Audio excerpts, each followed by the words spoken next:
ఈ జగత్తునంతటినీ ఈశ్వరుడిగా చూడడం నేర్చుకో. ఎలా చూస్తావు? ఎలా కుదురుతుంది?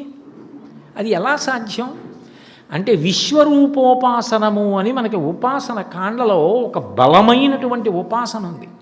దాన్ని శంకరాచార్యులు వారు దక్షిణామూర్తి స్తోత్రంలో చెప్తూ భౌరంభంశనలో నిలోంబర మహార్నాథో హిమాంసు పుమాన్ నిత్యాభాతి చరాచరాత్మక విదం యస్యైవ మూర్ఛష్టకం నాణ్యక్కించన విద్యతే విమృశతాం యస్మాత్ పరస్మాత్ విభో తస్మై శ్రీగురుమూర్తయే నమ ఇదం శ్రీదక్షిణామూర్తయే అంటారు.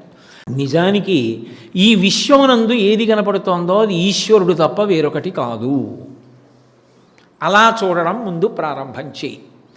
కాంచీపురంలో పృథివీలింగం ఉంది, జంబుకేశ్వరంలో జలలింగం ఉంది, అరుణాచలంలో అగ్నిలింగం ఉంది, చిదంబరంలో ఆకాశలింగం ఉంది, శ్రీకాళహస్తిలో వాయులింగం ఉంది, కోణార్కలో సూర్యలింగం ఉంది, సీతాకుండంలో చంద్రలింగం ఉంది, ఖట్మండులో యజమానలింగం ఉంది.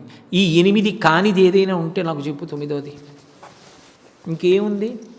ఈ పృథివీ మట్టి భూమి అని నీవేమంటున్నావో అదంతా నిజానికి ఈశ్వరుడే. ఈశ్వరుడు కాకపోతే నిద్ర లేవగానే కాలు పెట్టడానికి నమస్కారం ఎందుకు చేస్తున్నావు? సముద్ర వసనీదేవి పర్వత స్థనమండలే విష్ణుపత్ని నమస్తుభ్యం పాదాహతిం క్షమస్వమే అంటలా. ఈ పృథివీకి కొన్ని లక్షణాలు ఉన్నాయి. అనంతము, విశ్వంభర, విశ్వమునంతటినీ భరిస్తోంది. క్షితిక్షమా పుష్కర సన్నిభాక్షి అంటారు రామాయణంలో.